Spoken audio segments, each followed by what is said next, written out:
ओ नमः शिवाय। दोस्त, हर हर महादेव। शिव भक्ति ज्ञान चैनल में आपका स्वागत है। कैसे है आप? आपके स्वस्थ जीवन की मंगल कामना करते हुए आज बात करते प्रदीप मिश्रा के मुखारबिंद से सरल व अचूक उपाय।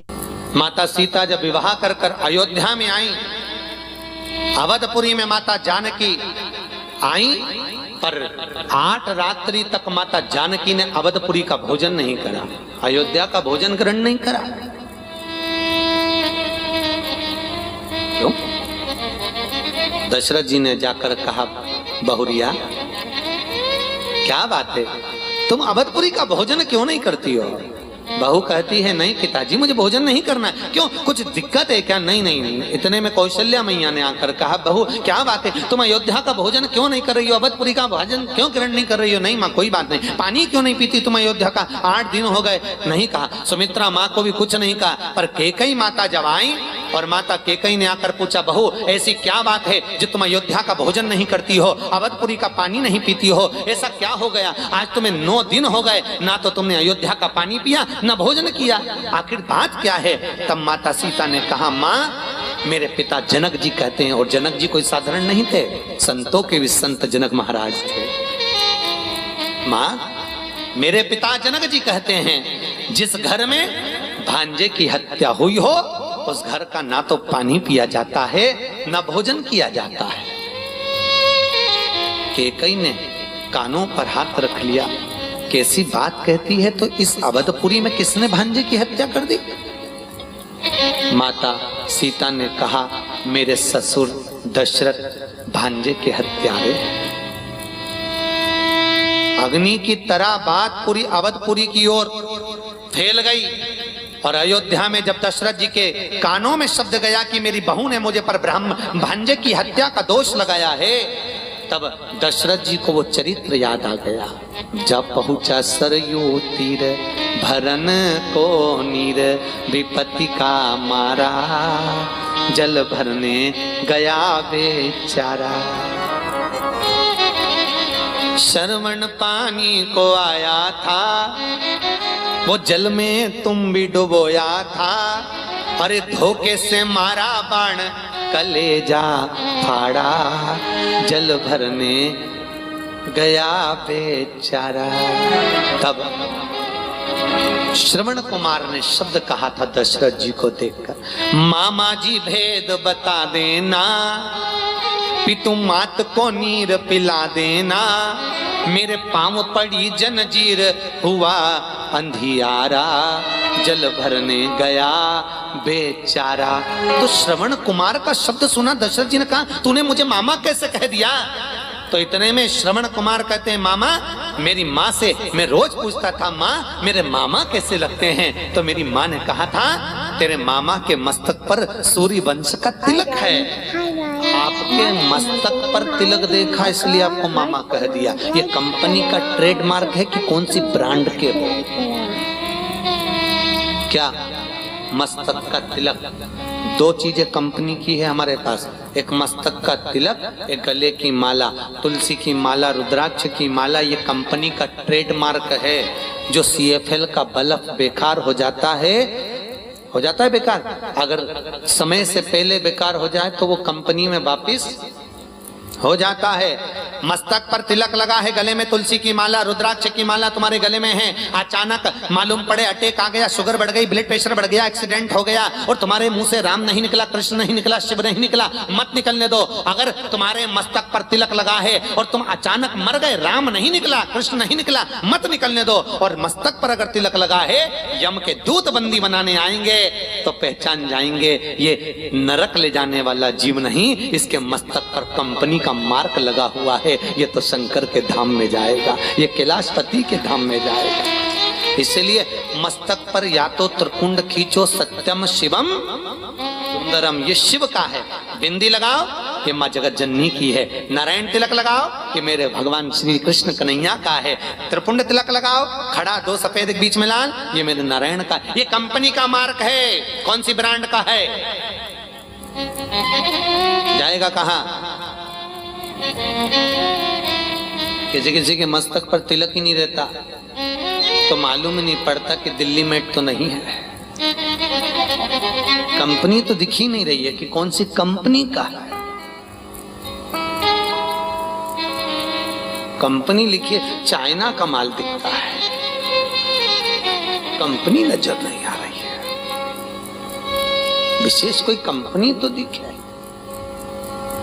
हिंदू धर्म में जन्म लिया है तो मस्तक पर तिलक हो, गले में तुलसी की, अरे बोलो तो माला, रुद्राक्ष माला।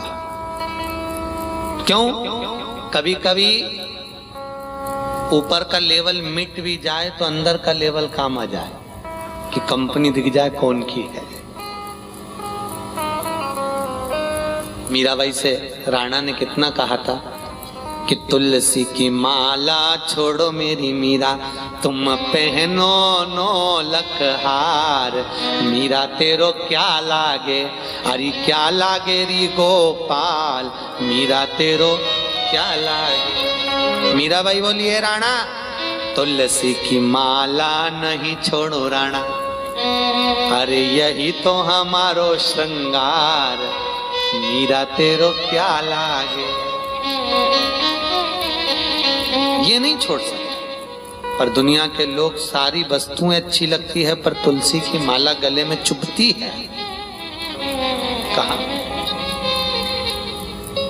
श्रवण कुमार ने मस्तक पर मात्र तिलक देखा और तिलक देखकर कह दिया, मामा जी भेद बता देना, पितुमात को नीर पिला देना, मेरे पांव पड़ी जंजीर, हुआ अंधियारा, जल भरने गया बेचारा।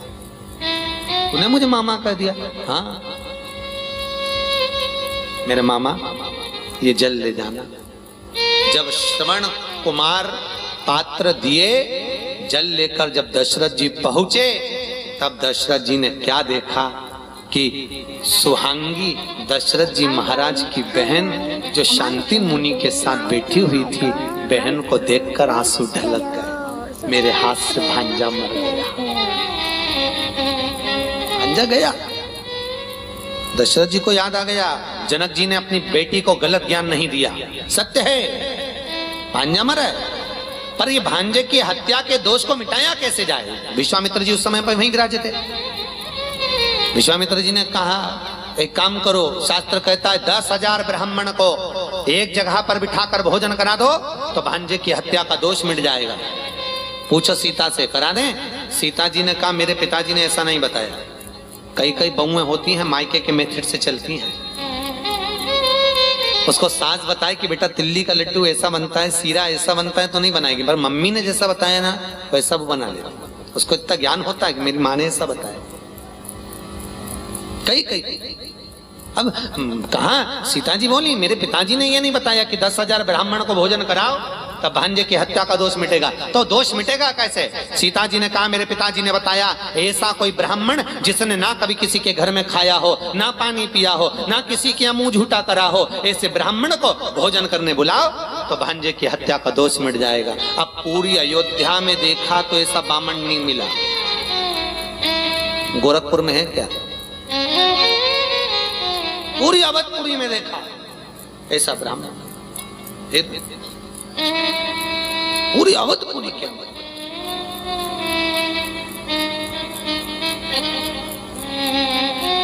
अब जब ऐसा ब्राह्मण नहीं मिला, किसको बुलाए? तब शब्द करा, एक काम करा, गोभक्त, जिसने ना कभी किसी के घर में मुख झूठा करा हो, ना पानी पिया हो, ना भोजन किया हो, उसको बुलाया जाए। पूरी अवधपुरी में देखा तो ऐसा कोई बामण नहीं मिला, कहाँ ढूंढा जाए?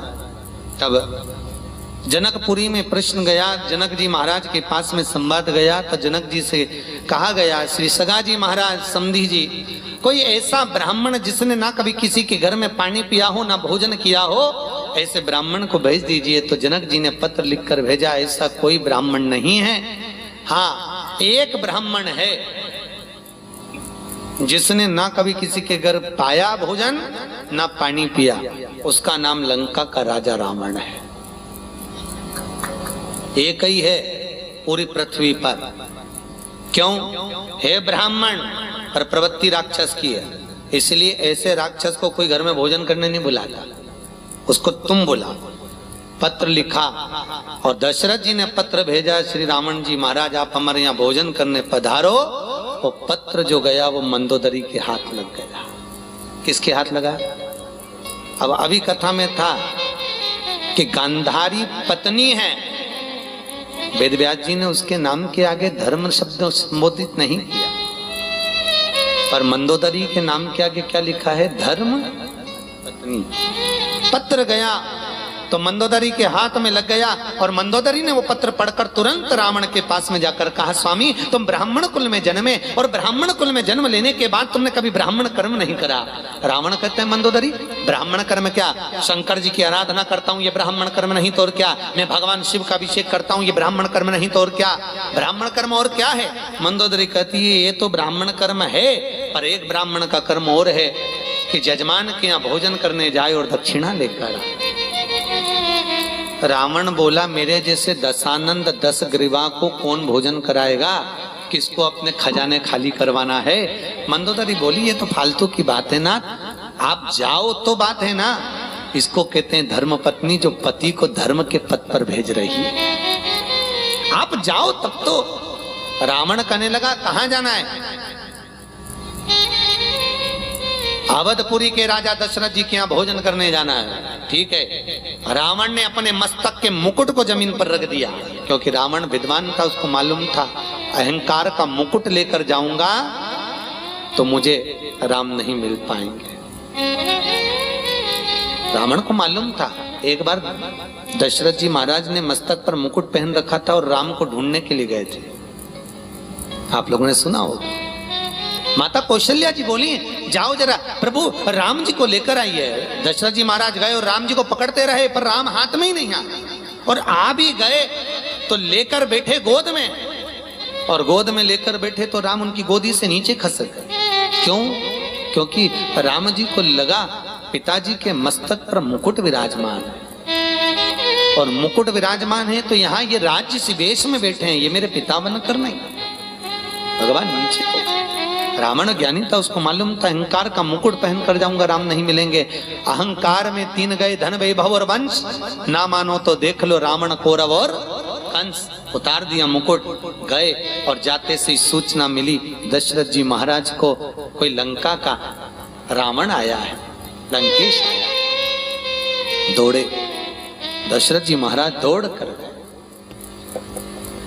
और दशरथ जी महाराज ब्राह्मण के चरणों में दौड़ते दौड़ते पहुंचे। ब्राह्मणों का आदर करने वाले दशरथ जी महाराज ने ब्राह्मण के चरण को पखारने के लिए जल बुलवाया, और जब चरण धोने के लिए जल लेकर जब आए, जब चरण पखारने लगे, राम जी ऊपर छज्जे में से देख रहे थे, और राम जी ने छज्जे में से झांक कर देखा, मेरे पिता रावण के चरण धुला रहे हैं, और देखो जैसे बच्चे देखते हैं वैसे ही करते हैं। एक माता पिता ने अपने बच्चे को सिखाया, सुनो आज शाम को गुरुजी आएंगे, तुम प्रणाम करना हो। बच्चे ने कहा ठीक है प्रणाम करूंगा। शाम को गुरुजी आ गए, पिताजी ने कहा चलो प्रणाम करो। बेटा कहने लगा नहीं करना। अरे प्रणाम कर, अपने गुरुजी हैं, नहीं करना। पिताजी ने 2 थप्पड़ दिए, इतने में माँ आई, बेटा अपने गुरुजी प्रणाम कर, नहीं करना। माँ ने भी 2 थप्पड़ दिया। बच्चा रोने लगा, इतने में गुरुजी बोले क्यों मार रहे हो इसको, कि प्रणाम नहीं कर रहा। अरे तो वो प्रणाम नहीं कर रहा तो मत करने दो, कम से कम तुम दोनों तो करो रे। अब दोनों ने झुककर जैसे ही प्रणाम करा, इतने में बच्चे ने देख लिया तो बच्चे ने साष्टांग दंडवत करा। हम सुधरेंगे युग सुधरेगा, हम बदलेंगे युग बदलेंगे। हम तो झुके हैं, आशा लगी हुई है मेरा बेटा खूब मेरा पांव पड़ेगा, मेरा बेटा खूब मेरी सेवा करेगा। ईमानदारी से बोलो, तुमने तुम्हारे सास ससुर की कितनी करी है? तुम करे हो तो करोगे ना।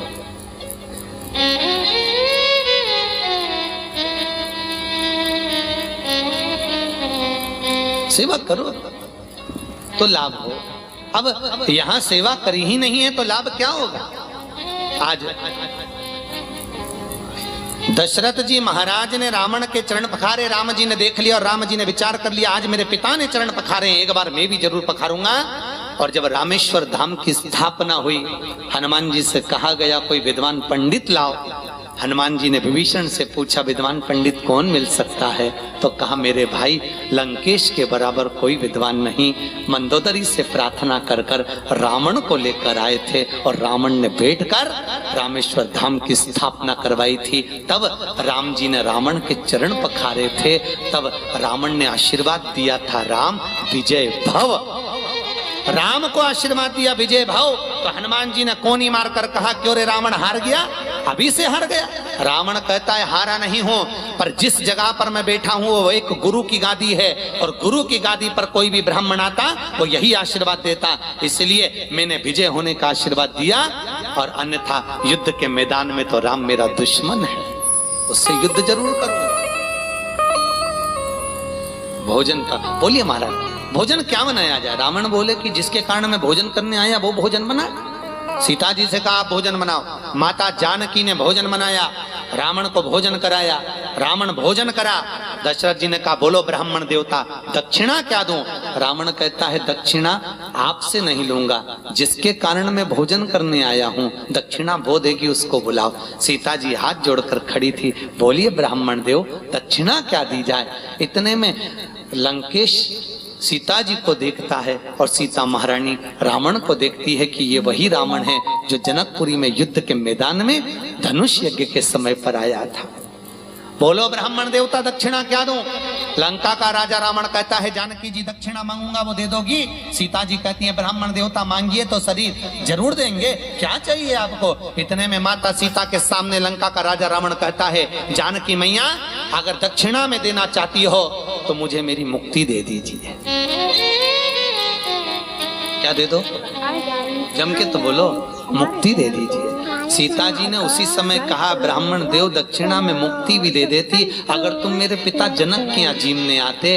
अब तो मैं ब्याह हो गया है, शादी कर कर आ गई हूँ और पति से बिना पूछे कुछ नहीं दे सकती, क्योंकि मुक्ति सीता जी जानती है मैं दे ही नहीं सकती। मुक्ति तो कौन देगा? राम। सीता जी दौड़ कर गई, प्रभु प्रभु दरवाजे पर ब्राह्मण भोजन करने आया है और दक्षिणा में मुक्ति मांग रहा है। तो सीता जी के शब्द सुने तो राम जी बोले, दे दे मुक्ति। सीता जी बोली, प्रभु आप कह रहे हो मुक्ति दे दूं? अगर लंका के राजा रावण को मुक्ति देना है तो पहले लंका में भक्ति को भेजना पड़ेगा।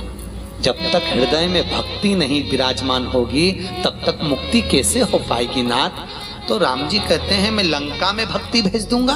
सीता जी कहती हैं, प्रभु आपकी इस धर्म पत्नी का एक नाम भक्ति है, जब तक सीता लंका नहीं जाएगी तब तक रावण को मुक्ति नहीं मिल पाएगी। राम जी कहते हैं, सीता मेरे शंकर के भगत का उद्धार करने के लिए मैं तुझे लंका भेज दूंगा, पर रावण को मुक्त कर दूंगा। और जैसे सीता लंका में पहुंची ऐसा भक्ति का संचार हुआ, सीताराम सीताराम सीताराम, अंदर जाए सीता बाहर देखे राम, बस सीताराम का ऐसा संचार हुआ कि राम जी दरवाजे पर पहुंच गए और रावण को मुक्त कर दिया।